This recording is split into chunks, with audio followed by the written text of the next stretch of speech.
especial, porque para mim é um lugar privilegiado de brincadeira, porque assim, eu vou começar fazendo uma provocação, eu não sei se você concorda. É, a gente sabe que o Maranhão, pelo menos na época do Sarney, agora com a nova gestão, parece que melhorou um pouco, mas era um dos piores IDHs do Brasil, no nível educacional. E é uma potência cultural. Então você acha que quando falta educação, quando falta política pública, fica uma espécie de vácuo que é preenchido pela brincadeira, pelo folguedo, pela questão da literatura oral, da brincadeira, isso tudo preenche esse vácuo, porque é engraçado ver que o Maranhão, que tem uma falta de educação, assim, assistência, tem uma força cultural. Olha, meu amigo, essa história de culpar o Sarney por umas coisas é muito de uma oposição ideológica muito estranha. Eu não sou a favor de PN de nada, de político nenhum, porque os políticos são todos uns palhaços, a meu ver, mas um palhaço não Klaus, são palhaços no pior sentido. E desculpe os palhaços terem falado essa bobagem. Mas é o seguinte, quando o Sarney pegou o Estado, vinha de um Vitorino Freire, porque quem fedeu com o Maranhão não foram os políticos maranhenses primeiro, não. Foram geralmente os paraibanos, aqueles que vieram de fora e fizeram sua vida política aqui. E, na verdade, o grande problema do DH não é. Porque no tempo do Sarney podia ter melhorado, mas ele tinha um país também. Eu não estou defendendo, não, cara. Mas a verdade é que a cultura popular é muito forte e ela se manteve não porque o IDH era baixo, mas é porque o povo tinha uma força muito grande e ainda tem. Agora, o que foi pior é que depois de tudo isso, com esse lance de folclorismo, turismo folclórico e babá, a coisa pode degringolar, mas não tem acontecido coisas assim tão catastróficas. Os governos passam, o povo amadurece, eu envelheço, fico sem mais cabelo do que tu, que eu estou me achando horrível, não suporto me olhar porque era um rapaz cabeludo. Pois bem, mas na verdade, Rafael, o grande momento do Maranhão não é esse por causa de um político de esquerda que entrou, porque realmente o velho é tão xingado. Caraca, esse bicho ele fez muita coisa para o Maranhão, só que estava tirando de um lodo, cara, era um lamaçal. E ele não conseguiu fazer um milagre muito grande, eu não quero defendê-lo, porém, em termos de cultura e cultura popular, esse cara deu uma força muito grande, deu um empurrãozinho na gente. Legal. Olha, para te ver, o equipamento de cultura, o equipamento estruturado de cultura do Brasil, maior que tem e mais ponteado, mais organizado, eu acho que ainda é o do Maranhão, a Secretaria de Estado da Cultura. Apesar dos gestores agora serem complicados, viu? Porque eles não são da área de cultura e quando eles contratam pessoas da área de cultura para trabalhar, eles nomeiam, essas pessoas também são ou inexperientes ou jovens ou não têm muita força para liderar.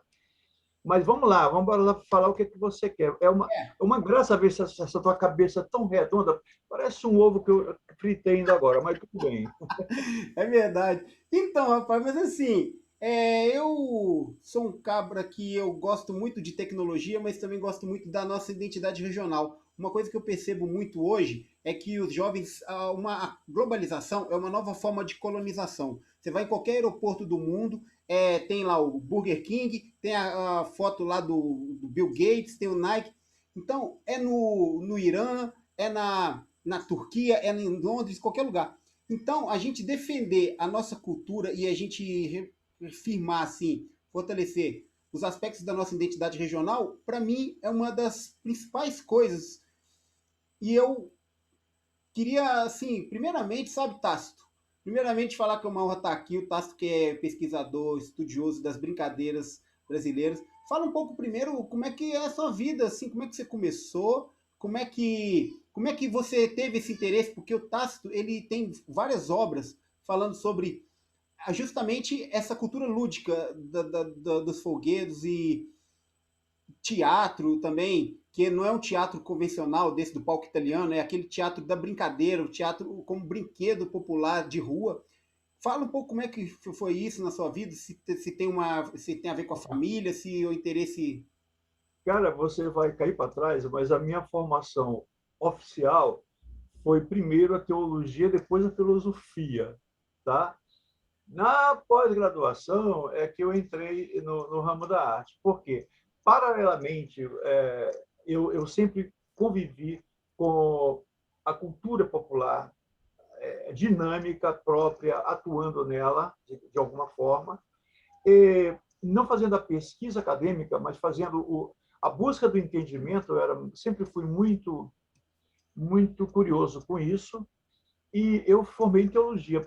Eu não cheguei a formar em teologia, eu concluí a teologia e faltaram 2 disciplinas para eu ser padre. Eu não quis, porque nessa época, apesar de Dom Helder ser muito legal, a gente queria ser padre casado e, na verdade, o Vaticano deu uma cortada nos ovos. Aí, não vai, tem que ser padre capado. Aí só 5 colegas dos nossos 25 se ordenaram e nós outros caímos na vida de novo. E eu comecei a fazer teatro profissional nessa época, porque eu estudava no Recife, no Instituto de Teologia do Recife, o Olha, ITER. E ali eu tive uma passagem muito forte com a turma do teatro, né, de Ariano Suassuna, foi meu professor um período, Hermilo Borba Filho foi também um cara que nós convivemos, Leda Alves, Fernando Augusto e a Madre Hermia Escobar. É, e eu fiz o curso do SECOSN, o Centro de Comunicação Social do Nordeste. A gente fez um tipo de pós-graduação em criatividade artística, que foi a maravilha das maravilhas, que, juntando com a minha teologia, que era um estudo também bastante consequente na época, porque a gente era os teólogos chamados de comunista pelos imbecis, porque a gente era da turma de Dom Helder. Então, a minha vida foi assim, ó. Eu nasci num berço de caboclos, que meu pai era ator, nas horas vagas de Semana Santa, ele fazia um papel. A minha mãe também fazia a atriz de escola primária, mas depois virou professora primária. É, e aí, de repente, eles faziam teatro também. E eu nasci numa cidade muito pequena, mas maravilhosa, que foi fundada por franceses, e os holandeses também. Opa, os holandeses não, porra. Os franceses passaram lá e foram embora. Os portugueses não conseguiram expulsar porque chegaram depois. E, na verdade, eu sou de primeira cruz, a primeira cruz francesa chantada em solo brasileiro. Então, o que acontece nessa história lá da França equinocial? Bom, então, aqui, naquela cidade pequena, a gente tinha um convívio de cultura popular muito séria, não só de brincadeiras, mas também assim aquilo que a escola primária do interior levava, que era fazer os clássicos do teatro, né, e as histórias, e os narradores, os cantadores de histórias assim, diariamente. Então eu fui crescendo, eu fui gerado ali, fui crescendo ali, vim para São Luís com a minha família, por uma questão de meu pai sendo comerciante, minha mãe precisando se tratar. O que ocorreu? A gente se instala num bairro que é o bairro filé da cultura popular de São Luís, que é a Madre de Deus. Então, mesmo morando na Rua da Frente, na São Mataleão, e antes na Belira, ora, Carnaval, São João, Natal, era uma coisa de louco. Então, a gente convivia com isso. E, fora isso, os circos mambembes, eles se instalavam em um espaço atrás da minha casa, num terreno que era dentro do bairro de São Mataleão, Madre Deus, mas atrás da minha casa. Então, eu cresci nesse ambiente lúdico, informal, mas artístico, né? Desde a cultura popular até essa história do circo, do palhaço, etc. Eu me formei assim. Bom, eu não quis ser médico como a minha família queria, apesar de eu ser bastante cuidadoso com feridas dos outros, mas eu era muito feio, pior do que agora, eu acho, porque eu não sou nada bonitinho, eu tinha um nariz assim, filha da puta. Então, o que acontece?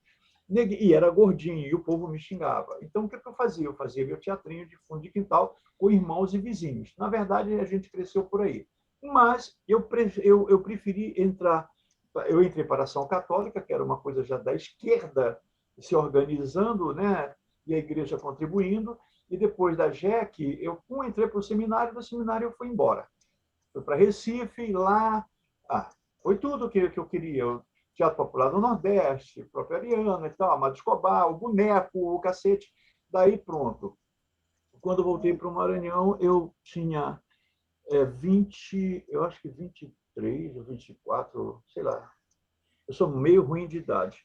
Eu tenho agora 72, vou fazer 73 em agosto. Então faz um tempinho que a gente já mastiga por aí. Bom, o que você não sabe é que meu pai nasceu em Axixá e minha mãe em Primeira Cruz. A minha mãe nasceu no Bebedouro, um distrito de Boa Vista, que era um povoado de Primeira Cruz, manja. Aí, depois disso, meu pai veio de Axixá, aí se apaixonou pela cabocla, virou dono de barco, casou com minha mãe, e meu pai virou artista e tal. Mas por que meu pai virou artista de teatro ali, com o meu padrinho, minha mãe e aquela rapaziada toda? Só para fazer saliência? Não. É que meu pai já tinha sido moleque de Bom Meu Boi, rapaz é uma categoria de Bom Meu Boi, e já tinha sido, não tinha sido amo, mas ele tinha sido um dos vaqueiros de Bom Meu Boi, lá em Axixá, e o boi dele era um boi de orquestra. Então, meu pai tinha uma. Era maravilhoso, cara. Meu pai era o homem da cultura popular, assim, de incentivar e de nos levar em tudo quanto era boiada, em tudo quanto era espetáculo de coisa popular. E quando viemos para a cidade, chegamos em São Luís, todos os bairros, o São João aqui é forte, sempre foi, então os bois vinham do interior, o papai levava, somente porque ele brincava, que ele já tinha brincado, que é o boi de chá, um boi de orquestra fantástico, que é um dos mais famosos daqui. Bom, o que ocorre? Eu cresci aí e fui invernizando nessa história. Então, quando eu terminei a teologia, eu não concluí porque eu não queria ser um padre capado, eu queria ser um padre casado. E depois nem casei porque eu não fui besta, né? Daí, então, na verdade, eu saí da teologia, voltei para a filosofia, concluí e comecei a trabalhar, não é, com a educação, mas principalmente com teatro, até que eu encontrei o teatro de bonecos, né? E eu fazia teatro de ator e teatro de boneco. Cara, foi maravilhoso, porque o tempo que eu passei em Recife, eu virei ator profissional, né? Eu sempre trabalhei, olha, porra, teatro, cultura popular, dança, isso sempre foi o meu universo, entende? Até em formas paralelas, porque às vezes isso vai para o clássico. Eu até fiz clássico porque eu era zambeta, quer dizer, junteiro, aí de repente eu tive que fazer barras, que na cultura popular a gente não brinca, na dança popular não precisa fazer barra, a gente tem que saber sapatear, né? Pois bem, daí o boi foi uma coisa que eu nasci dentro dele, mas o circo foi entrando e tudo quanto é esse aparato de cultura popular gostosamente me cercava. E a gente brincava de teatro. Aí tinha as memórias de papai e de mamãe, das tias, dos avós, e a gente ia conversando e tal. E, cara, eu fui muito feliz na minha infância em fundo de quintal. Depois fui para o seminário e veio o comunismo da cabeça dos tronchos e querendo dar borrada, me prenderam uma noite, mas não conseguiram. Eu consegui teatralmente dar a volta por cima daqueles gurilões e voltei para o Maranhão inteiro. Vai.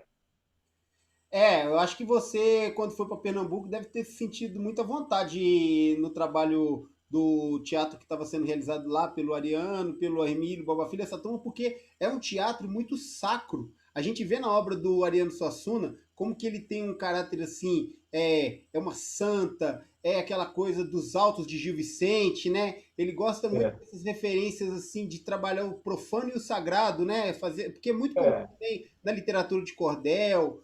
Então, eu acho que você deve ter ficado bem à vontade, né? Olha, mais ou menos. Não, não fiquei, fiquei sim. Agora, por exemplo, eu fui ator profissional da Companhia Otto Prado Produções e a peça mais importante que a gente fez foi o Anticrime, que era uma coisa já contemporânea daquele período, lógico, etc. Eu fiz um palhaço e era maravilhosa a coisa, e todo mundo ficava pelado.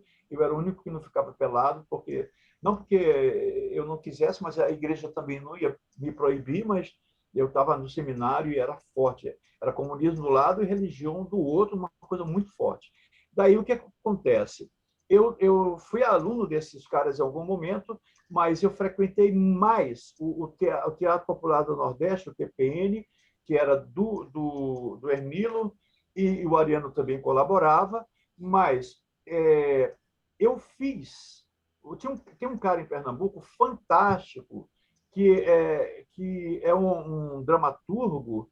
E, cara, olha, eu tenho uma memória muito estranha porque eu sou velho. Mas, bom, esse cara, ele fez Um Sábado em 30 e depois ele fez Viva o Cordão Encarnado.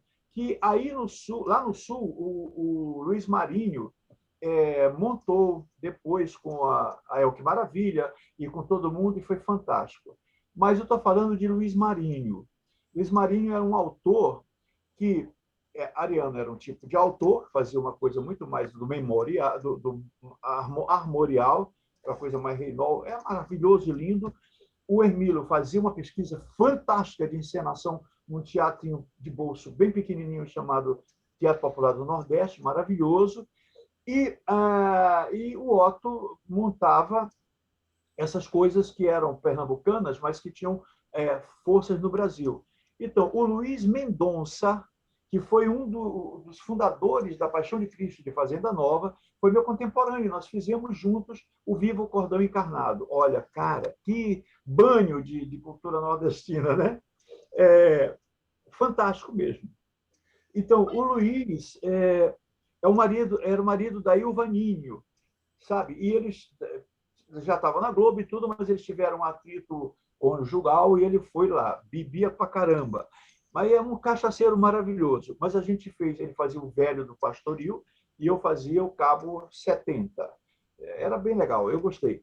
Além disso, eu fiz muito teatro infantil lá e a nossa pesquisa, em termos de cultura popular, ela envereda assim por um caminho que a teologia apoiou muito, que foi fazer uma prospecção de todo um campo de religiosidades populares em Pernambuco. E foi uma pesquisa que um padre francês encaminhou dentro do curso da teologia, que transformava a nossa própria Deus, em vez de ser estudar os clássicos da filosofia, os filósofos clássicos, era um mergulho na sociologia da religião. Cara, foi fantástico. Então, eu sou um cara formado nessa porra aí. Então, quando eu chego para a filosofia, eu já vinha de uma teologia fantástica.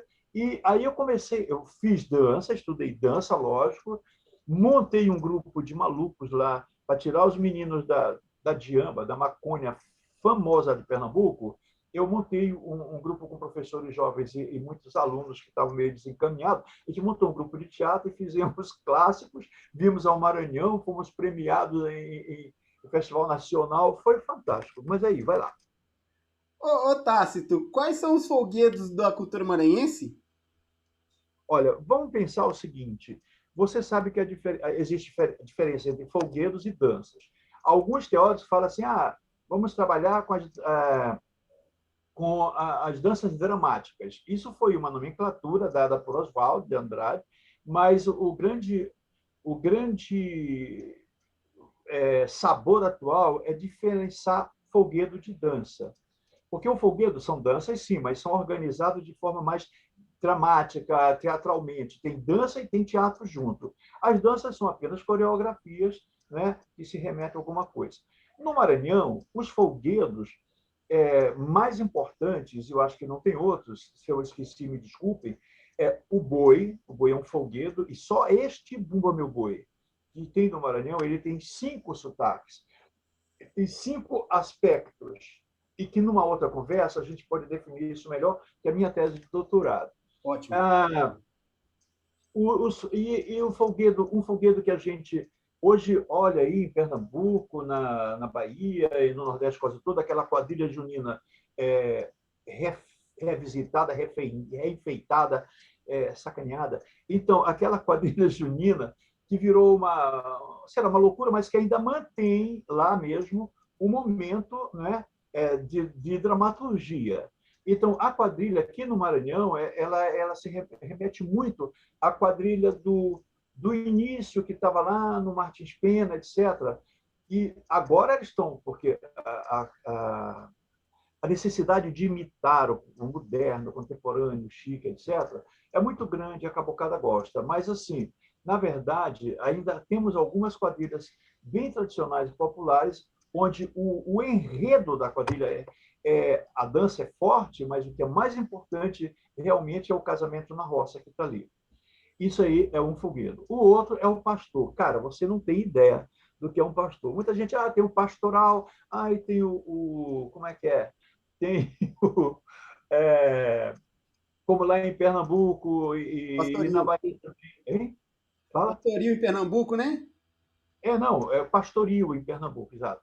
Aí o que acontece? O pastor no Maranhão, ele é formado de duas partes, que é chamado de o ato sacro, que fala assim, a lapinha, o Jesus, e vem e tal, e tal, e tal, e tal, etc. Quando São José é tocado pelo anjo, diz, olha, tu não é corno, não, é o Espírito Santo que vai fazer um filho na tua mulher. Aí,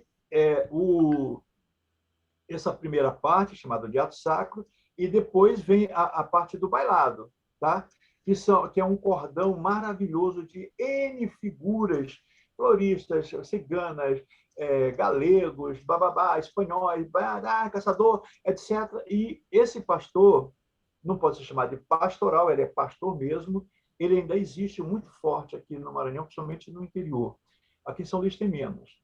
É, o nosso pastor aqui é um folguedo, porque ele é um teatro, é um drama, não é comédia, é um drama litúrgico, não é também drama litúrgico, cacete nenhum, mas ele é uma encenação teatral com dança também, tá? Tem muita dança, muito canto e tal, e tem parte de fala. Bom, isso são os folguedos. Agora, no Maranhão, tão forte quanto os folguedos são as danças populares. Entre elas, o tambor de crioula, por exemplo, que muita gente pensa que é uma dança, é, é, ela é votiva, não vou dizer que não seja, mas ela não é uma dança religiosa, não é uma dança que tem uma situação de formação assim, ela celebra São Benedito, não, ela é dançada em homenagem a, mas ela não é uma dança religiosa, tá? Ela faz parte de um período do ciclo de religiosidade populares que são dos festejos. E também é dançado muito no Carnaval e no São João, e a negada adora o tambor de crioula. Bom, o cacuriá, que tem esse nome de uma forma bem interessante, porque a forma da dança ela é o resultado um telecô de caixa que acontece depois da derribada do mastro do Divino Espírito Santo e que as caixeiras fazem um baile de caixa. O cacuriá nada mais é do que um baile de caixa.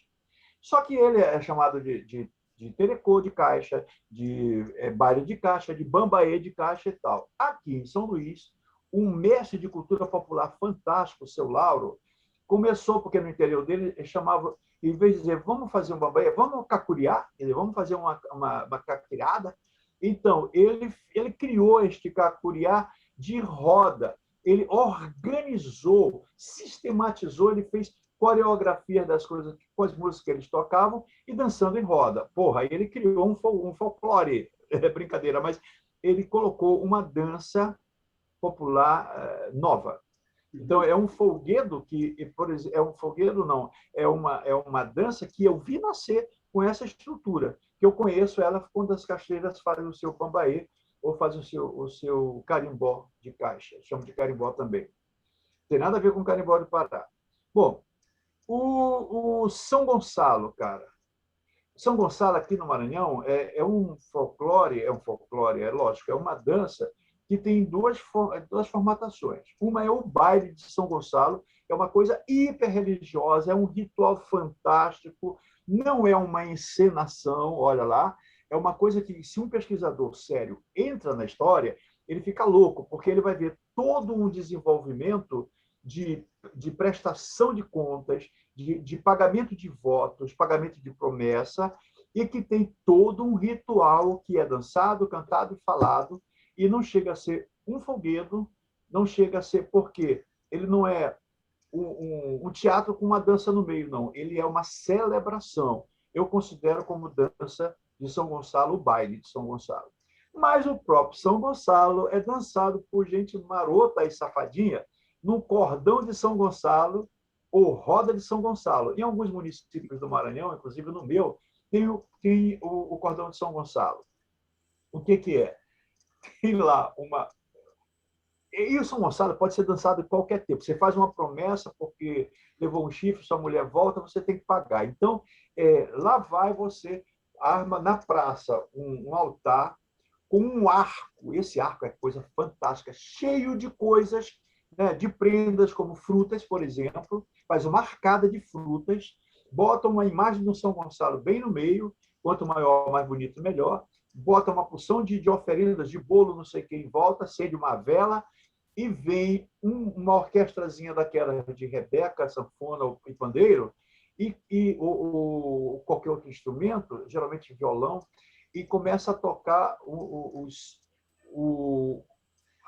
as loas e as músicas do cordão.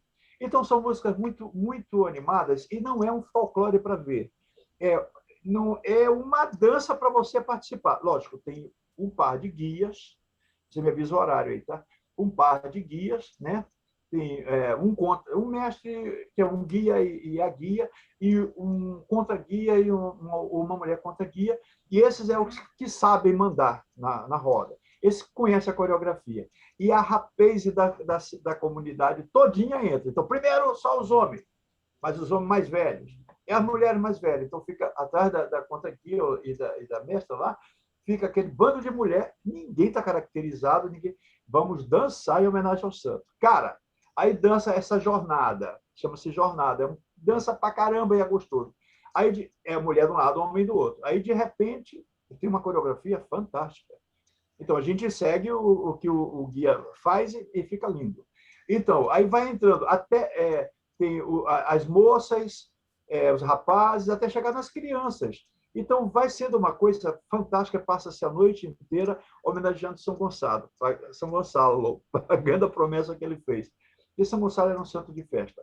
Agora, nós vamos encontrar, no interior do Maranhão, já quase não existindo, um Lili, mas agora o pessoal de Caxias do Maranhão, eles resolveram investir na investigação das danças de lá e retomar o Lili de uma maneira forte.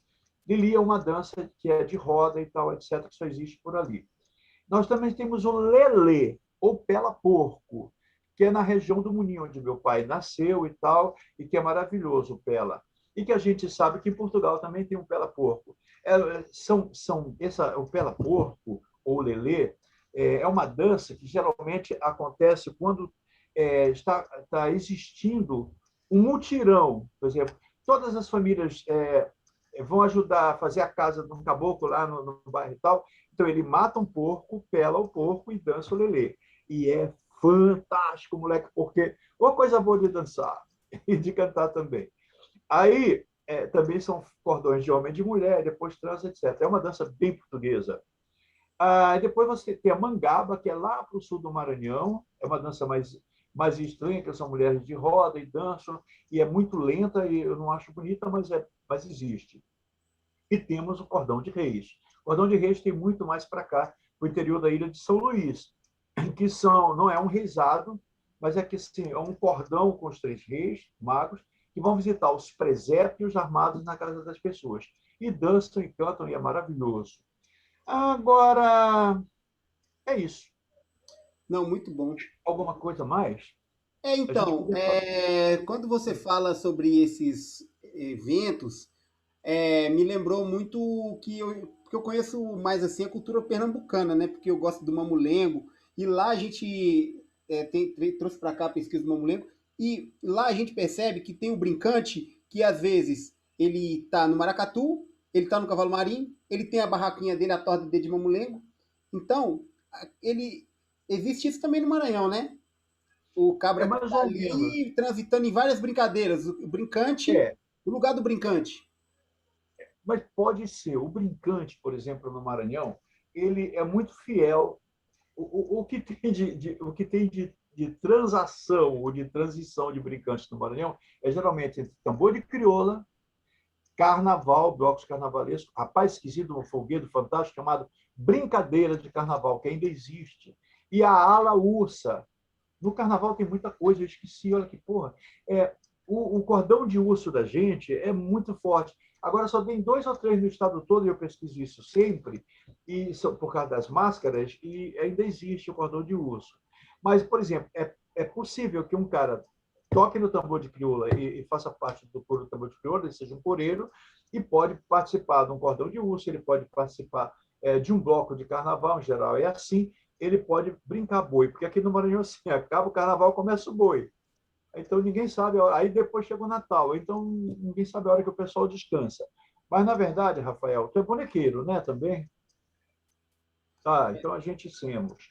Então, na verdade, o brincante aqui no Maranhão, ele tem uma situação muito diferente, às vezes, do que no Nordeste, porque é o seguinte, nós estamos no meio norte, a gente é meio norte, meio nordeste. Algumas das configurações ou sugestões de convívio entre brincadeiras de Nordeste vieram para cá, mas aqui elas se formataram. É, e a gente ficou nessa transição de meio norte de fato. Então tem coisa que é muito norte e tal. Então tem brincadeira no Maranhão que é só maranhense mesmo e que, por exemplo, o boi do Maranhão é só no Maranhão, mas você tem restos deles no Pará, e lá em Parintins, na Amazonas também, esse boi tinha uma aparência do boi que foi brincado aqui, mas isso é outra história e é muito complicado. O importante é saber que o brincante no Maranhão, como em Pernambuco, talvez, não sei, porque eu trabalhei muito em Pernambuco com isso, mas eu não vi essa situação. Ele tem o status do brincante do Maranhão aqui, por exemplo, no meu boi, por exemplo, é o posto. Então, ele tem um posto de chefe, ele tem um posto de guia, ou ele tem um posto de amo, ou ele tem um posto de Pajé? hein? Pajé? Pode ser de médico, de doutor. Ele tem um posto, entende? Chama de posto. E aí você pode mudar de posto. Você começa como rapaz, termina até como cazumba, se for o caso.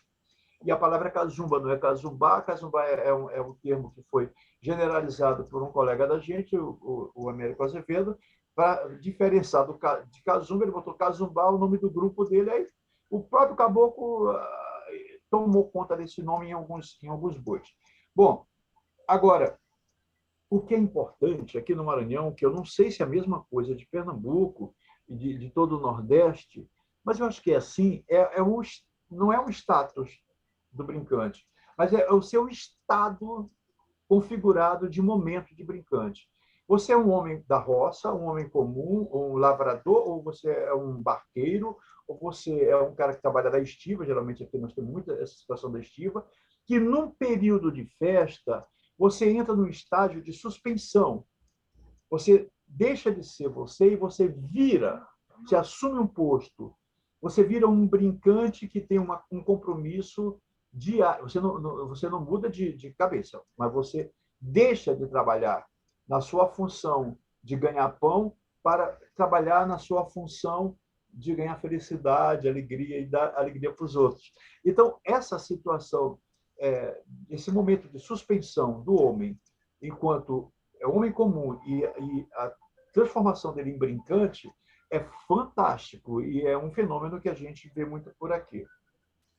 Fabuloso, Pergunta? fabuloso. Lembra como se fosse uma férias, mas ele continua trabalhando no aspecto devocional. É como se o cara fosse, por exemplo, ele é uma pessoa comum e é filho de santo, e de repente o santo entra nele, ele incorpora e vira. Mas não é bem assim, não. Ele não deixa de ser ele não incorpora a não ser hábitos, gestos e obrigações do seu posto de brincante.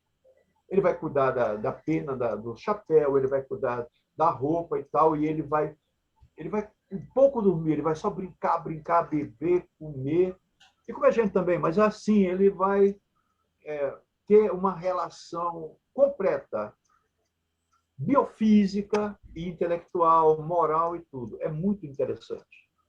É muito legal mesmo. O... Quando a gente escuta assim falar do Maranhão, é muito. Tem o pessoal, por exemplo, que cuida só, por exemplo, da parte da indumentária, né? Por exemplo, os bois com feitos, os bastidores e as coisas feito à mão. Às vezes são milhares de lantejoulas para fazer uma indumentária. É. Eu sou um bordador exímio de couro de boi e de chapéu de boi, eu faço tudo isso. Agora, isso aí, os homens em geral, agora mulheres também se meteram e elas trabalham até em máquina de costura em alguns bois, na Baixada, por exemplo. Mas era um trabalho de homens, se chamava não bordar um boi, são pintar um couro de boi. Ah, você é um pintor de couro de boi. Olha, o bordador era um pintor, porque era coisa de macho. Mas é uma coisa de macho. E as meninas da lantejoula, elas gostam de colar no rosto, elas não gostam muito de pegar na agulha, que aquilo fere os dedos. E, Rafael, o grande problema é você entender que o brincante, tanto faz do boi como das danças, etc., etc., eles realmente têm que dedicar, aqui no Maranhão, um período muito fecundo e próprio para isso. Então, às vezes, o cara para de. Ele trabalha como cozinha, como alguma coisa, a empregada de cozinha. A minha doméstica, aqui, a minha comadre, ela é comadre, já batizei filha dela mesmo, a gente já ficou, ela já se aposentou aqui em casa, mas ela dança tambor de crioula. Então, não tem nem como dizer assim, ah, mas você está trabalhando, não pode dançar. Não, não tem isso. Agora, a minha relação é bem diferente, porque eu não tenho empregado, eu sou empregado da empregada. Vai Agora, lá. não, tudo isso que você falou, por exemplo, desse período que ele fica sem trabalhar, a culminância disso normalmente é a comemoração do dia de São João, né? Olha, depende, viu? Não é bem dia de São João, aqui no Maranhão é em São Pedro. Mas aí, alguns espaços do interior, as coisas até podem mudar um pouquinho, é muito curioso. Porque, cara, esse negócio aqui é tão forte que você não tem ideia. Em Pernambuco, você já sabe, vamos para Paudalho, vamos ali, não sei aonde, etc., a gente percebe o cavalo marinho, o bom meu boi, tal, o Recife, etc. Aqui no Maranhão você se perde, porque o estado é comprido e grande, e você tem várias formas desses folguedos acontecerem. Ainda tem uma coisa muito forte aqui, que é o divino, eu não coloquei como folguedo, porque não é.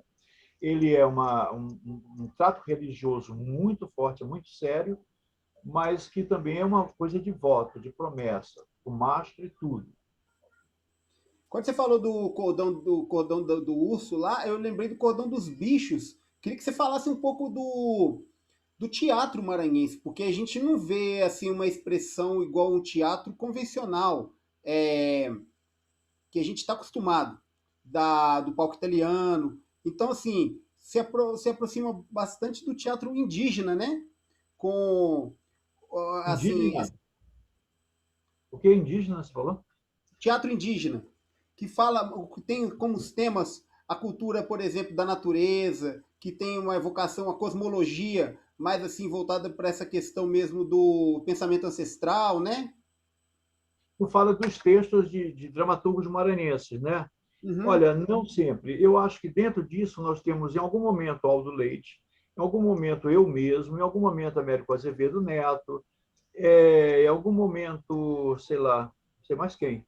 Porque Padre Moana, por exemplo, que era um grande dramaturgo, Bandeira Tribuzzi, essas pessoas cuidaram de outro aspecto poético do teatro. O teatro maranhense, de fato, eu não sei se você conhece o meu teatro, as minhas peças, mas eu me preocupei muito na pesquisa da linguagem popular. Como eu passei muito tempo em Pernambuco, a, a fala cordelista, tá? Assim, a maneira o sotaque de cordel, embora o maranhense não tenha um sotaque nordestino, a gente realmente eu procurei muito trabalhar no Cavaleiro do Destino e em outras peças assim, mas mesmo as minhas peças de boneco.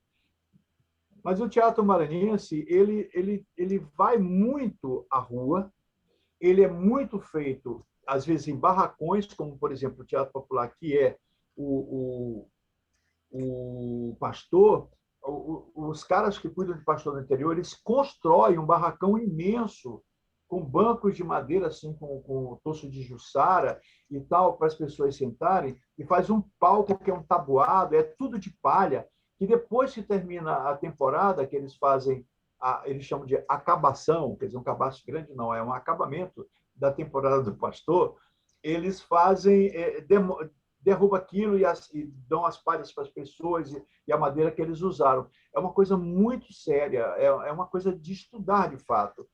Agora, o nosso teatro popular mesmo, ele está no Bom Meu Boi, sim, ele está na quadrilha, às vezes, são peças muito interessantes, são comédias interessantes, e estão nos nossos cassimiros, que agora os cassimireiros são muito poucos, porque eles ficaram muito pobres, e tarará, etc. E realmente os bonecos do Maranhão, os bonequeiros, tem umas mulheres já bem salientes, mas a gente está com uma deficiência maior.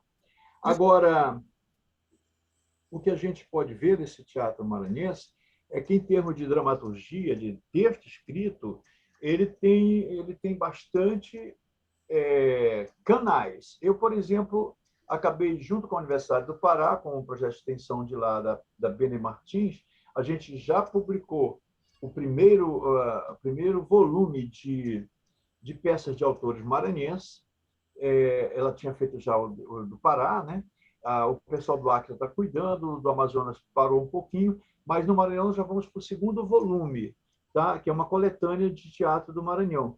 E aí a gente tem um leque muito grande de peças. E também, assim, a gente fez em e-book, a Sandra Cordeiro, a Silvana Cartagens, eu e a filha do Nelson Brito lá, a gente fez um livro de textos escolhidos de teatro de bonecos.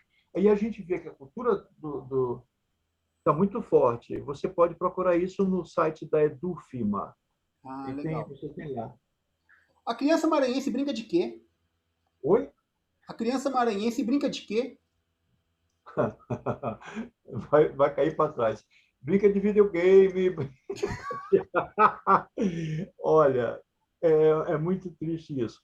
Eu tenho um livrinho muito simples e muito pobre que você pode também acessar pela editora Edufma, é e-book, é gratuito, chamado Dramaturgia para Criança. Lá você vai ter, procure lá, é bem interessante, não é muito longo, Vou ler. você vai ter uma descrição desses jogos e brincadeiras de criança que a gente aproveitou na escola. Mas a verdade, a criança maranhense brinca de papagaio, não brinca quase mais de chucho, porque deve ser politicamente incorreto, porque pode furar e depois ele pode brigar e furar o outro. Frescura, mas é verdade. Às vezes brinca de peteca, de bolinha de gude. Agora, o mais comum realmente, cara, a gente está vendo. Eu estou falando de uma criança que vive na periferia, que vive no subúrbio, que vive no interior. Essas crianças ainda são felizes, brincam, sobem árvore e tal. Mas a maioria das crianças, até no interior hoje, elas vão para a lan house e ficam brincando de videogame ou de coisa de computador. O que não é o fim do mundo e que não é ruim, não. Eu acho bom. O que é ruim é que os pais, às vezes, para se descartarem do compromisso com a criança, deixam de fazê-las vivenciar o universo lúdico. Eu mesmo tenho um sobrinho neto que eu não vou matá-lo porque eu amo. Mas o miserável do pequeno, ele não me fez eu construir uma casa na árvore para ele, gastei uma grana. Depois de 3 meses, o filho da puta não subiu mais na casa da árvore e ligou lá, estragou todinha na mangueira da avó dele, minha irmã. É complicado isso. A criança ele está o dia todo com aquela desgraça daquele computadorzinho na mão e vendo coisas e brincando e jogando. Isso não é mal em si. O que é mal é você não ter uma outra expectativa, uma outra possibilidade de visão.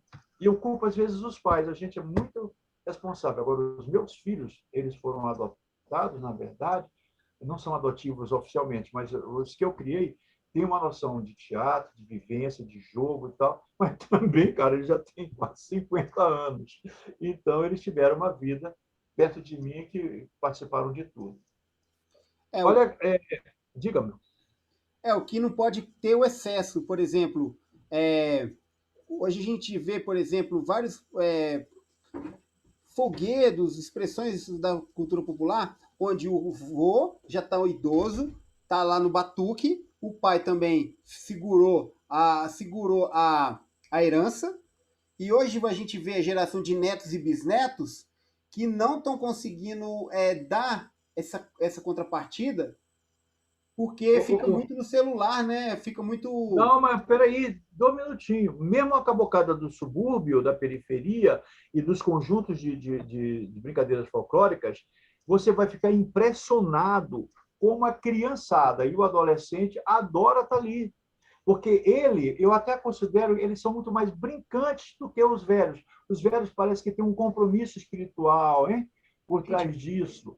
E esse mais novo, eles querem curtir, curtem muito. Olha, o que tem de guri rebolando ali o quadril como cazumba é impressionante, cara. Eu conheço uns cazumbinhas de 3 anos e que eu boto no colo, cheiro, beijo, abraço, porque os desgraçadinhos são umas pestes. Outro dia eu fui numa morte de boi, não, um batizado do boi de Maracanã, que é um boi de matraca, um boi da ilha, aqui de São Luís, num bairro muito grande, e Humberto? vi uma roda louca de gente assim, se empurrando para ver. O boi estava tocando lá dentro do barracão e tinha uma praga de um guri. Eu não sei se ele tinha mais de 2 anos. Ele estava dançando como caboclo de pena, sem a roupa, sem indumentária, e deixando todo mundo babando, e ele não estava nem aí, ele estava dançando, e a roda foi crescendo em volta dele, e ele depois veio uma mulher, agarrou pela cintura o molequinho, botou debaixo do braço. Daqui a pouco, quando o boi saiu para o compromisso do batizado, lá vinha aquele moleque parecendo um toco cheio de pena. Cara, é muito lindo. Eu acho que a criança aqui, ela ainda tem essa coisa, como o fofão. A criança tem medo da máscara do fofão, mas ela adora brincar de fofão. Graças a Deus, se a polícia e se os cretinos dos politicamente não sei o quê não repensarem alguns valores é, e, e quiserem interferir nessa coisa, como, por exemplo, usar máscara é perigoso porque tem assalto, e tem uma série de coisas que complicam, mas é, é muito sério. Outro dia eu ainda vi cabeções aqui, que nós chamamos aqui de baratinha, você vê muito na Europa ainda, o cara fica todinho debaixo de uma cabeça gigante andando com uma salada pela rua. De vez em quando essas coisas aparecem. O maranhense, ele é um folgazão, ele é um brincante, ele é um, sei lá, é um vagabundo, ele gosta de brincar. Vai. O Fofão, ele tá no contexto de qual brincadeira? Fofão, pois é, eu sou um cara idiota, porque o Fofão, você deve conhecer o Fofão é um ser único e ele é maravilhoso, ele é iluminado. Ele é um perro que não deu certo. A história do Fofão é rápida, assim, por algumas conjecturas de alguns folcloristas amigos meus, e eu até corroboro, é que o Fofão era um negão. Todo mundo ia brincar no baralho, porque esse baralho também ainda existe. No carnaval tem brincadeiras que são folguedos tranquilos, tá? Porque são encenações de cordões. Tem a chamada brincadeira mesmo, tem o cordão de urso, que é no carnaval que aparece, e tem o fofão. Mas o fofão é um ser independente e isolado. Ele pode brincar em grupo ou sozinho, ele dá conta. O que acontece? A história, mais ou menos, é o seguinte: geralmente, os negões que trabalhavam na estiva, né, ou também eram carroceiros. Sabe o que é carroça de burro, que um cara vai trazendo atrás para fazer transporte de alguma coisa, mudança, etc. Então, a história é mais ou menos assim: um carroceiro já velho, um senhor, negão, morando bem no subúrbio, ele era solteiro, ele não tinha mulher nem filho e tal, ele resolveu ele resolveu entrar no cordão do baralho. O baralho tem esse nome porque são várias fantasias: perro, colombina, arlequim, tarará, etc., dominó, aquelas coisas do Carnaval de Veneza, mas ciganos e palhaços, não sei o quê. Então ele resolveu fazer um perro. Coitado, ele não tinha dinheiro para comprar cetim, nem nada assim, nem voal, etc. Ele disse: vou fazer um perro de chitão. Então o pobre foi cortar. Imagina esse pobre, ele foi cortar o chitão para fazer. Ele não era costureiro, ele não sabia de nada. Ele costurou o macacão do Perrault tão largo, tão fofo, tão largo, que ele ficou desesperado. Ele foi fazer a gola do Perrault para botar no macacão e, e realmente o pano não era endurecido, caiu, ficou aquela coisa cheia de ponta. Então, ele fez as mangas e os pés também com uma espécie de gola ou de punho de pontas, assim. E ele disse: não, mas eu com essa roupa assim, eu vou ter que pelo menos mascarar para não, né, para não fazer feio. Então, o que esse caba fez? Ele pegou, foi lá na beira do mangue, ali, que em São Luís tem muito, ele juntou muita tabatinga, que é uma argila meio do sal, fez uma forma de máscara. Olha que loucura, época de carnaval chove muito. Ele fez a forma de máscara, de uma máscara, né? E botou, não tinha como secar, ele fez uma fogueira em volta, enxugou um pouquinho, ele pegou sacos de cimento, rasgou, meteu grude de tapioca, de goma, né? E foi fazendo, foi colocando em cima daquela massa. Ora, a tabatinga foi derretendo e a forma foi ficando louca. Quando ele tentou secar essa máscara, ele acendeu outra fogueirona em volta, a coisa, o calor fez secar, que ele tirou a máscara, estava uma deformidade muito louca. Então, era um nariz gigantesco, uma orelha muito grande, a boca torta, umas acnes gigantes. Ele não tem jeito, é o jeito mesmo. Ele pegou e pintou isso com tinta a óleo, cara. Pintou isso tudinho, né? A máscara era de papel de cimento, estava muito dura. Fez de corda, desfiou corda, fez uma cabeleira, vestiu essa roupa. Quando ele se olhou no caquinho de espelho que ele tinha no barraco dele, ele viu que ele estava parecendo um monstro e que estava com um queixo muito grande. Ele pegou um pano velho, amarrou em volta, e disse: bom, eu estou com dor de dente.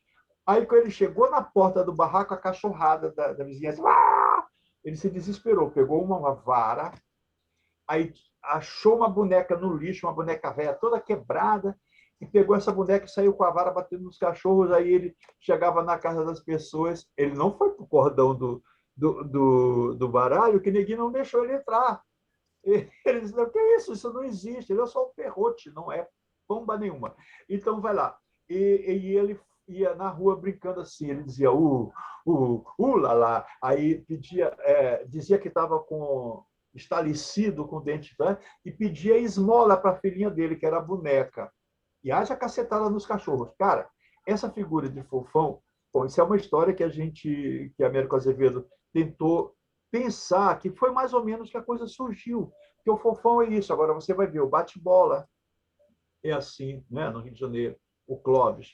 Você vai ver o palhaço em Pernambuco também é assim. O papafigo também tem esse tipo de coisa, de estrutura. Isso é uma coisa da fantasia europeia que chegou para a gente e entrou.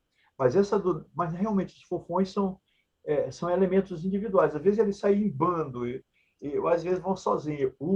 Lá, lá. Aí pedem. É maravilhoso. As crianças morrem de medo, que as máscaras são grotescas, imensas. É.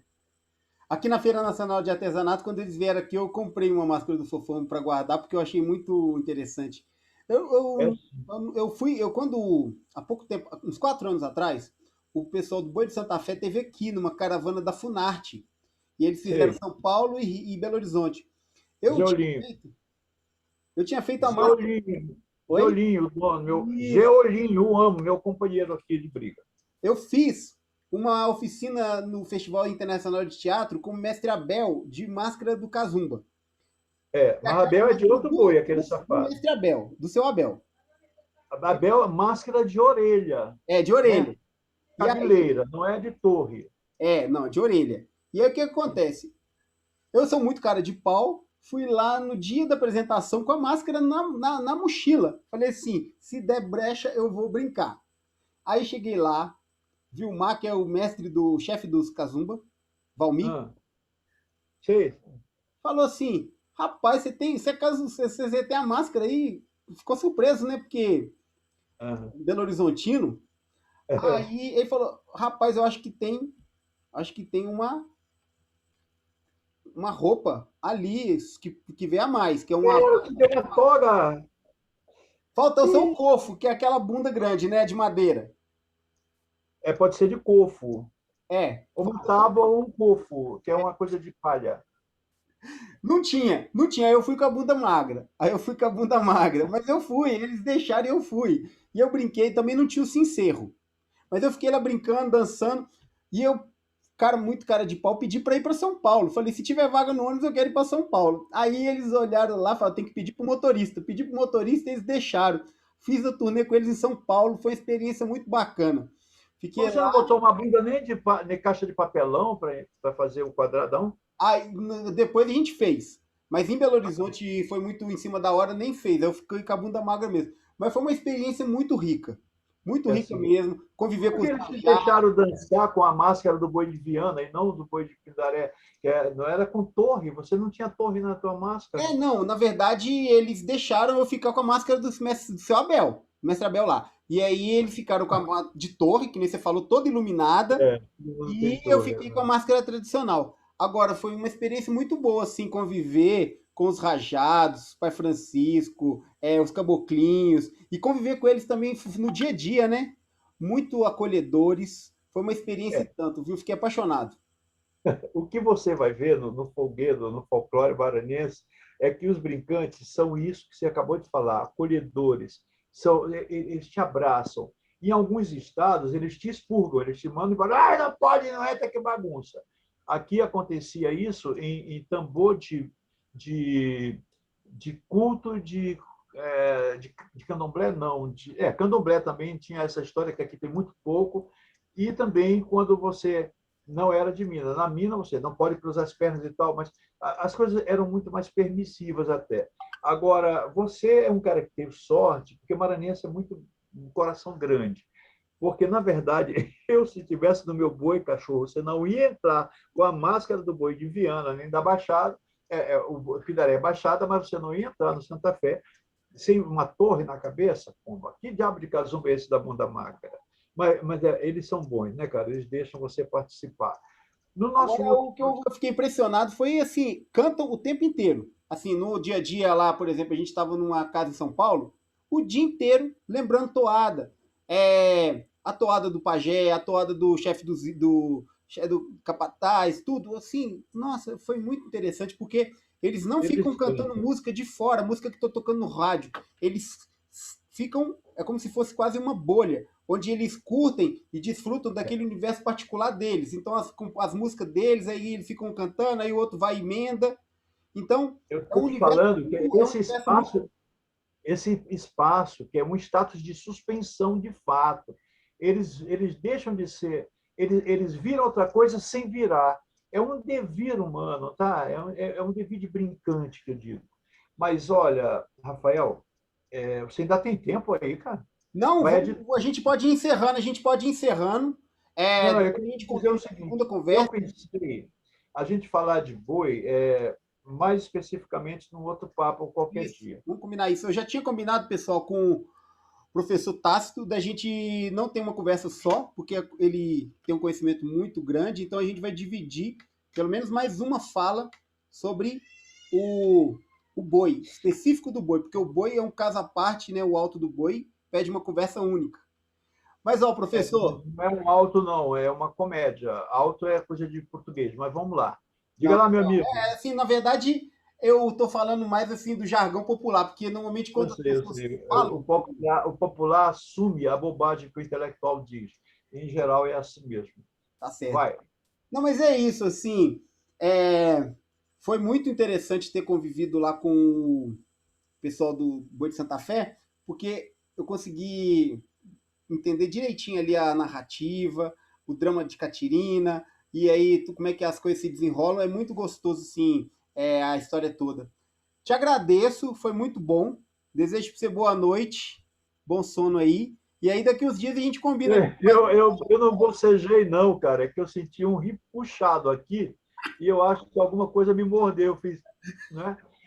Rafael, olha, foi um É prazer para ótimo, você é e ótimo. seus ouvintes, tá? Eu acho que a gente pode conversar mais uma vez, sim, tá? Eu vou colocar o seu link aqui, a gente vai colocar esse vídeo no YouTube, eu vou colocar o link dos seus livros para o pessoal baixar. Eu, inclusive, já comecei a ler alguma coisa, vou continuar lendo, porque é isso que nem eu te falei. Eu acho que nós, como os brasileiros, eu estou vendo esse movimento muito forte de, assim, uma relação com, por exemplo, a cultura que vem das tecnologias, os aplicativos, e a gente não está pensando, é isso aqui que a gente está conversando também é para ser aplicado nas escolas, na sala de aula.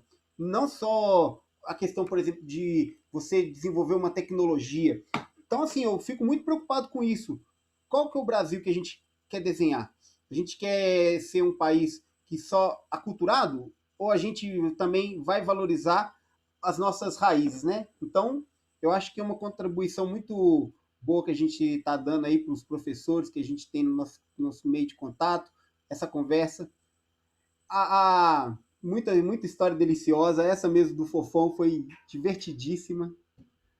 Eu te mando isso depois Tem um artigo que é simples, não sei se foi publicado em algum lugar, mas eu posso te mandar depois, ó, talvez na revista Mamulengo, não sei, eu até mandei para eles, a hora que eles Ah, quiserem legal. publicar, colocam.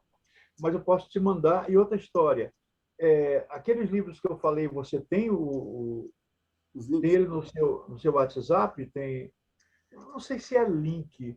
Você Eu mandou, vou te você falou que é mandar. na Edufima, né? Que é na editora da Universidade do Maranhão. Da Federal do Maranhão. É só procurar livros da minha autoria e você vai encontrar. Eu vou colocar, Agora, acho bom. Oi? eu vou colocar, Acho bom você. eu vou Hein? colocar o link na descrição do vídeo.